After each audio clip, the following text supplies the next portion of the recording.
Assalamualaikum warahmatullahi wabarakatuh. Bismillah, alhamdulillah, wassalatu wassalamu ala rasulillah Muhammad ibn Abdillah wa ala alihi wa ashabihi wa mawalah wa la hawla wa la quwwata illa billah, amma ba'du. Al-Fatihah. Bismillahirrahmanirrahim. Alhamdulillahirabbil alamin.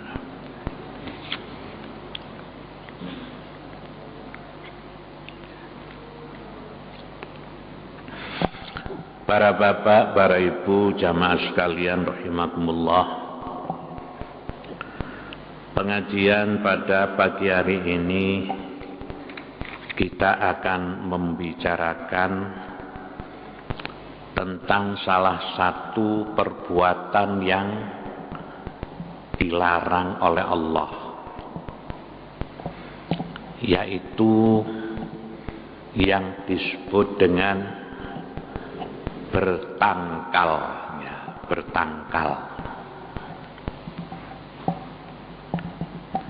Apa artinya bertangkal itu? Bertangkal itu percaya bahwa sesuatu benda itu mempunyai satu kekuatan.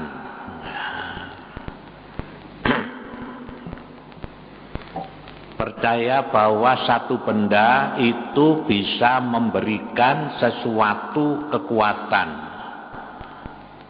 atau sesuatu apapun, ya. Itu namanya bertangkal. Itu hukumnya adalah haram, ya.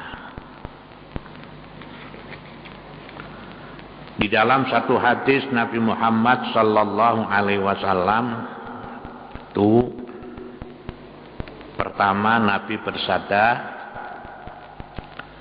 man allaqa faqad asyraka.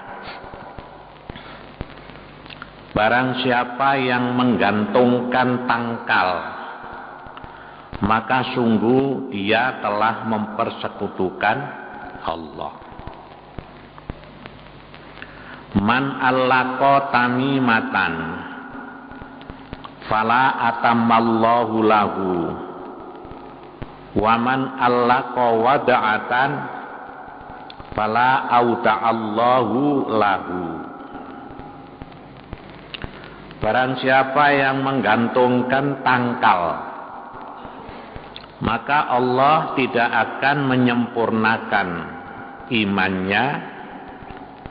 Dan barang siapa yang menggantungkan jimat, maka Allah tidak akan mempercayakan kepadanya.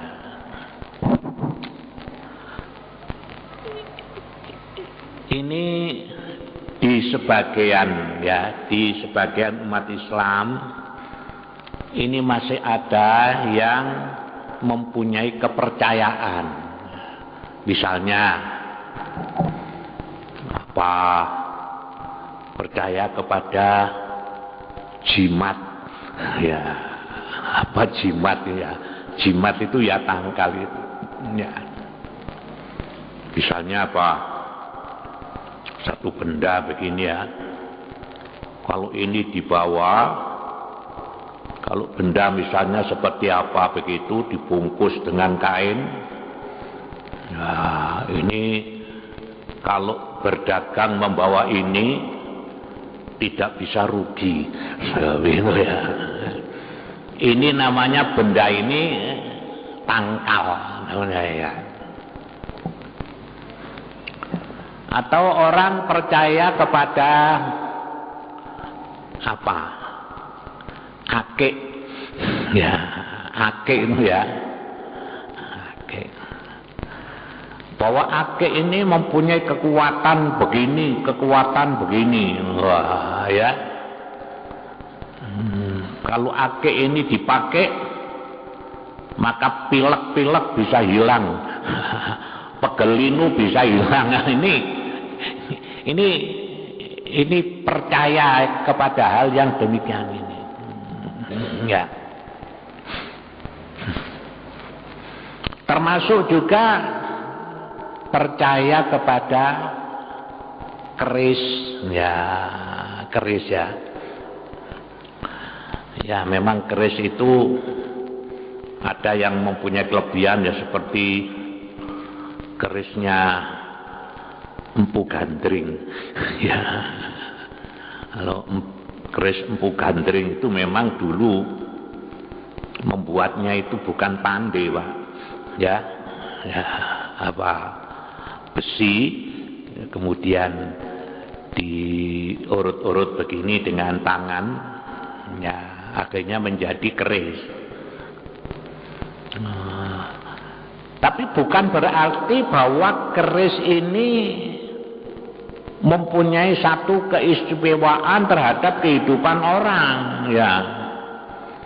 Jadi misalnya kalau keris ini taruh di sini, seluruh rumah pasti tidak akan mengalami sakit.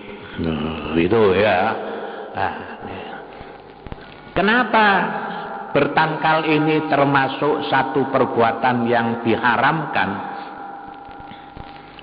Karena dengan orang itu percaya kepada jimat, kepada hal-hal yang seperti begini ini bisa mengurangi keimanannya kepada Allah Subhanahu wa Ta'ala. Karena apa? Yang maha memberi rezeki adalah Allah. Yang memberikan sembuh ini juga Allah. Yang memberikan selamat juga Allah. Jadi kalau masih ada orang yang yakin, percaya bahwa ini bisa menyembuhkan, ini bisa menyebabkan rezeki, nah, ini bisa menghindarkan penyakit, ini namanya adalah syirik. Kenapa? Percaya kepada sesuatu, ya, ini selain Allah, menyamakan Allah dengan makhluk. Nah, jadi apa ya? Jimat itu macam-macam kan ya. Jimat ada namanya heikal. Ya, jadi heikal. Ini dibuat kalung. Pokoknya kalau selagi pakai haikal ini pasti selamat loh, gitu ya. Nah, lain kalau orang itu berdoa kepada Allah, kan mintanya kepada Allah, ya toh? Bukan bawa jimat. Mau berangkat perang, ya, membawa senjata, berdoa kepada Allah, ya Allah, berikanlah aku kekuatan. Lah begitu ya, berikanlah aku kekuatan, kemampuan di dalam peperangan ini. Itu kan berdoa kepada Allah. Nah, jadi tidak membawa sesuatu yang disebut dengan tangkal, apa saja itu bentuknya, ya. Apakah itu namanya akik, ya? Apakah itu namanya jimat? Apa itu namanya keris, ya? Apalagi itu, ya, banyak sekali. Jadi mempercayai kepada hal termasuk begini ini adalah perbuatan haram. Sebab jelas Nabi mengatakan tadi, man allaqo faqad asyroka. Siapa yang menggantungkan tangkal, memakai tangkal, maka sungguh dia telah mensekutukan Allah. Ya.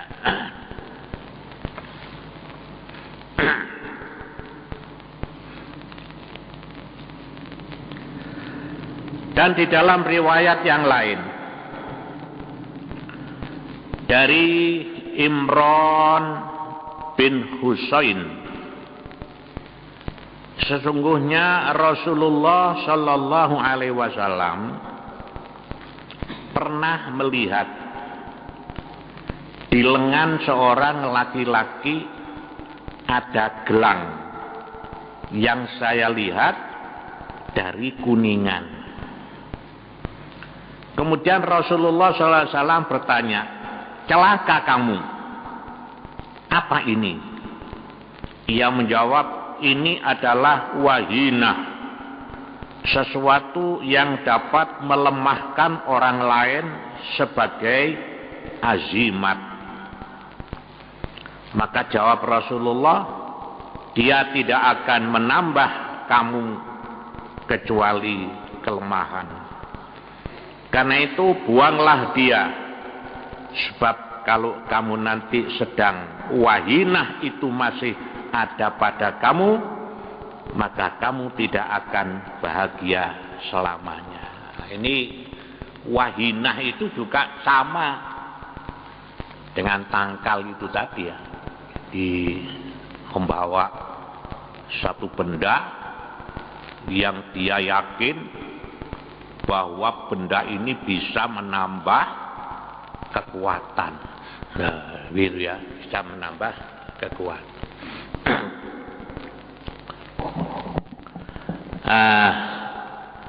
Saya dulu ya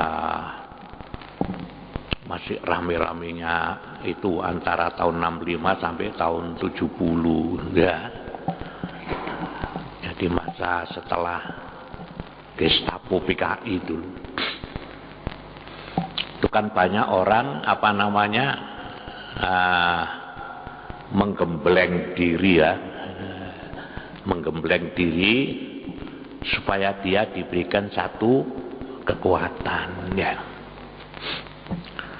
Ya sekarang misalnya kalau itu bentuknya itu adalah bentuk seperti doa, kan hakikatnya minta kepada Allah supaya dia ini dilindungi, itu tidak apa-apa gitu ya.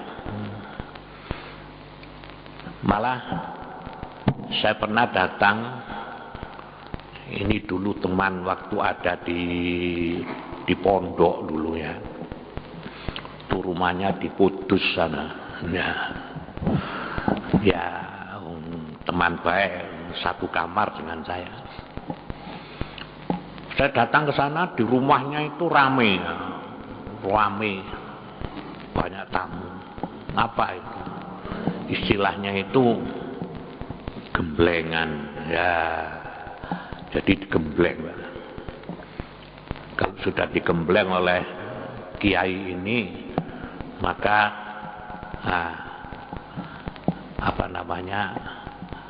walaupun ditembak, ya tidak apa-apa gitu ya.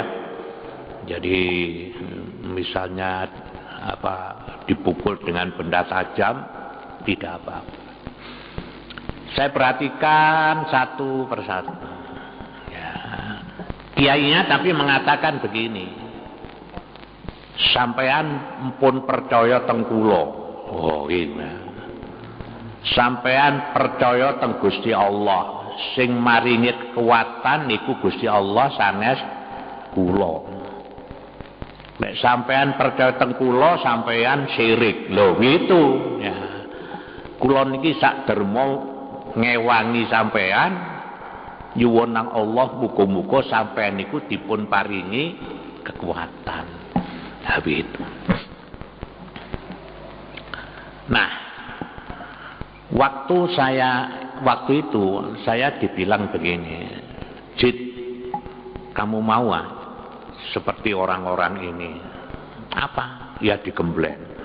Sebab waktu itu ya setelah digembleng oleh kiai ini, kemudian ini ada tenaga yang spesial, bacok. Ya. Jadi bacok dengan pedang. Suruh mungkruk, bacok jereng loh. Jereng ya dia. Jadi punggungnya ini loh dibacok dengan pedang itu jereng loh gitu ya. Tapi sekali lagi dia mengatakan bahwa ini bukan saya, tapi ini adalah yang beri kekuatan itu Allah. Sebab apa? Kalau orang ini percaya bahwa yang berikan kekuatan itu kiai ini termasuk adalah syirik gitu. Saya ditanya, kamu mau seperti orang-orang ini? Apa? Dia ini digembeleng kemudian nanti dibacok. Wah, ndak wis aku meni-meni ae ya. Saya takut nanti ya, engko pedhot temenan gegerewi itu. Ya wis lek kon gak gelem engko tak kei diberi apa namanya sesuatu begitu. Saya diajak ke belakang. Di belakang itu ada batu, jadi ada batu kecil, kemudian di atas batu kecil ada batu besar. Nah, kemudian katanya dia, batu ini adalah tinggalan dari mbahnya. Batu ini kalau ditotok begini, itu keluar apa? Seperti uli ya. Totok itu keluar seperti uli mancur gitu. Sudah. Ini kata dia dimakan dengan apa? Tetel dengan ketan yang asli. Oh, ada ya. Tetel tapi ketan yang asli, tidak campuran beras. Ini dimakan. Itu tok. Kalau ini dimakan langsung digenjeleng dengan pedang, celeng, tidak apa-apa. Itu ya. Nah, tapi saya coba kamu makan ini ya, nanti diceleng gitu ya. Oh, mboten pun ndak wis gak wis ya. Oleh ono anu wis kontak gawani ae, digawani di botol ini ya. Biar dilala ya. Saya bawa pulang itu sampai di rumah saya cari itu di tas ndak ada. Wilang, wah. Mandi kira-kira itu memang lugur di kone bis gitu ya. Ya ndak ketemu ya, ndak ada ya. Enggak.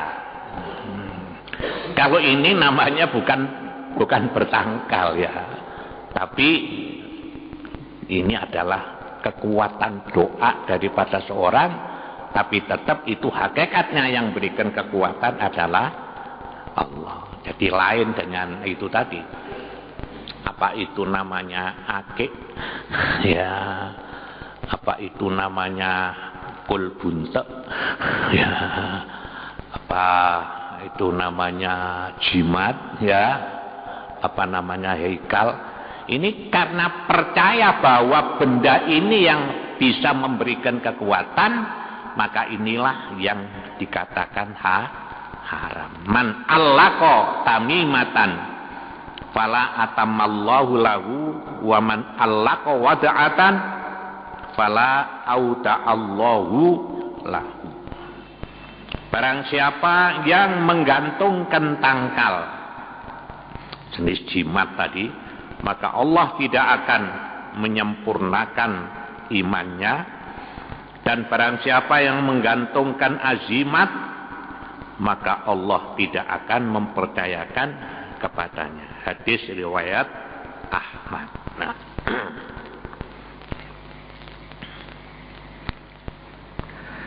Isa bin Hamzah berkata, suatu ketika saya pernah masuk ke rumah Abdullah bin Hakam, sedang waktu itu pada diri Abdullah ada tanda marah. Kemudian saya bertanya kepadanya, apakah kamu memakai tangkal?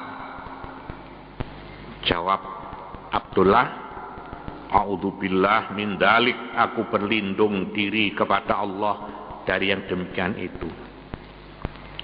Dalam suatu riwayat Abdullah mengatakan, lebih baik aku mati daripada bertangkal. Sebab Rasulullah Shallallahu Alaihi Wasallam bersabda, barang siapa menggantungkan suatu tangkal, maka dia akan dibebaninya. Jadi buat kita untuk minta selamat ya, minta kekuatan, minta penglaris ya, itu semuanya kita kembalikan kepada Allah Subhanahu wa ta'ala. Nah, ini pernah ada orang cerita ya, pada waktu rame-ramenya pendaftaran calon pegawai negeri ya. Sekarang kan alat-alat itu kan semua sudah serba mekanik ya, menggunakan komputer, menggunakan laptop ya, macam-macam. Itu kan orang yang ujian ini kan bagaimana supaya bisa lulus itu kan macam-macam ya, macam-macam. Ada yang melalui maklar ya, istilahnya itu minta syafaat, minta pertolongan kepada orang-orang yang berwenang. Loh, ini jalurnya kemana? Ada yang ini malah saya itu dikira saya ini barangkali pejabat apa bagaimana. Ada orang telepon, Pak, saya mau datang ke tempat sampean. Ada apa? Ada urusan penting, Pak. Lah ya monggo saja. Dan dia datang kepada saya, ini membawa uang 75 juta ya. Apa ini, Pak? Anak saya ini sarjana ekonomi jurusan akuntansi. Nah, besok mau ujian pegawai negeri. Kalau Bapak bisa mengusahakan anak saya ini masuk, ya ini uang 75 juta. Saya bilang, loh, saya ini lewat mana, Pak? Saya ini bukan pejabat. Ya. Nah, itu diantara salah satu cara yang begitu ya. Malah ada lagi di satu kantor yang saya katakan tadi kan serba alat-alatnya kan serba elektronik semua ya. Itu pada waktu menjelang ujian PNS itu mampu menyan. Ya, mampu menyan. Satu ruangan itu mampu menyan. Jadi ini mungkin ya juga satu cara jaluk lulus lewat obong-obong menyan macam-macam. Ya. Nah, jadi ya sebetulnya usaha untuk bisa lulus itu baik saja, tapi kalau caranya itu sudah cara-cara yang tidak benar, ini juga tidak dibenarkan oleh ajaran agama. Seperti yang sekarang ini rame di negara kita ini adalah Markus ya. Jadi maklar kasus. Apa sih maklar kasus itu apa? Yaitu orang-orang yang bisa menjanjikan ya, urusan sampean ini pasti bisa bebas. Urusan sampean mesti beres. Sampean bayar kepada saya karena saya kenal itu pejabat-pejabat penting. Ini Markus ya. Yang 2 hari berturut-turut itu ditayangkan itu ada orang di Indramayu itu ya. Ini apa sebab perkelahian apa akhirnya membunuh begitu. Akhirnya dia kena vonis 7 tahun. Padahal dia ini adalah tulang punggung keluarga, anaknya 3, istrinya. Nah ini kena maklar kasus ya, Markus ini sampai semuanya terjual habis. Ada oknum polisi yang wis aku iso, saya bisa membebaskan suami sampean. Wah, sampean harus bayar. Pertama 6 juta dibayar. Wah, ini untuk yang satunya lagi, Pak, kurang, tambah lagi 3 juta. Tambah lagi 2 juta, tambah lagi. Akhirnya rumahnya ludes, akhirnya dia dan anak-anaknya itu tidur di kandang kambing. Ya, nah ini sekarang yang jadi masalah. Jadi Markus itu tidak hanya di tingkat pusat seperti Gayus Tambunan, nah, tapi juga di bawah itu ada. Wah ini nyatanya kan sekarang kan sedang marak-maraknya ya, marak-maraknya. Ya. Malah yang terakhir namanya saja meyakinkan, Bahasim As-Sifi. Ya, malah ada wartawan yang menyebutkan bukan As-Sifi itu, As-Sufi. Wah, ya. Nah, dia ini adalah termasuk orang yang ya pegawai. Namanya pegawai kan gajinya 10 juta. Tapi dia punya simpenan uang di bank, dilihat dari rekeningnya 80 miliar. Ya, akan dilacak yang di atas namakan istrinya sekian miliar, anaknya sekian. Jadi totalnya itu 80. Punya rumah mewah yang harganya 6 miliar. Itu ada yang sudah dilacak, itu ada 2, belum yang lain. Nah, jadi ini yang sekarang sedang ramai di negara kita ini. Kalau ini kaitannya dengan ini ya. Jadi yang ada Markus itu ya di kalangan penegak hukum, apa itu namanya kepolisian, apa namanya itu kejaksaan ya. Dan ada lagi ini kaitannya dengan Markus di dalam bidang pajak ini.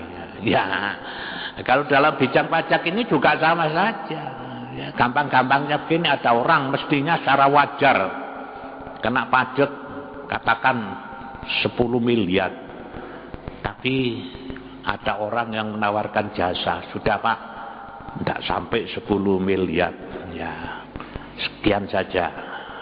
Saya yang hubungkan, tapi begini, sekian untuk saya, sekian untuk masuk ke dalam kas negara. Akhirnya yang rugi juga negara. Naudzubillah min dzalik ya. Nah ini kita sebagai bangsa Indonesia ini ya mengharapkan bagaimana hal yang semacam begini ini bisa selesaikan ya. Karena kalau dilihat di iklannya itu kan, kalau orang kaya, pengusaha tidak bayar pajak, apa kata dunia kan begitu Pak ya. Nah sekarang dibalik, kalau pajak itu dikemplang, apa kata dunia? Para bapak dan saudara sekalian, jadi kita kembali kepada pokok persoalan tadi itu. Kita sebagai seorang muslim, seorang yang beriman kepada Allah, kita harus yakin bahwa Allah lah satu-satunya yang maha kuasa, yang maha memberikan rezeki, yang maha memberikan selamat, yang maha memberikan kekuatan. Jadi kita hendaknya kalau minta itu adalah kepada Allah. Gitu ya, langsung kepada Allah. Tidak usah menggunakan yang disebut tamimah atau tangkal tadi itu seperti yang diharamkan oleh Rasulullah SAW karena menggunakan jimat ya, menggunakan tangkal apapun bentuknya itu adalah berarti sama dengan perbuatan syirik. Allahumma shalli ala sayyidina Muhammad alhamdulillah bil alamin. Rabbana la tuzigh qulubana ba'da idh hadaitana wa hab lana min ladunka rahmah innaka antal wahhab. Rabbana atina fid dunya hasanah fil akhirati hasanah wa qina adzabannar. Walhamdulillahi rabbil alamin. Assalamualaikum warahmatullahi wabarakatuh.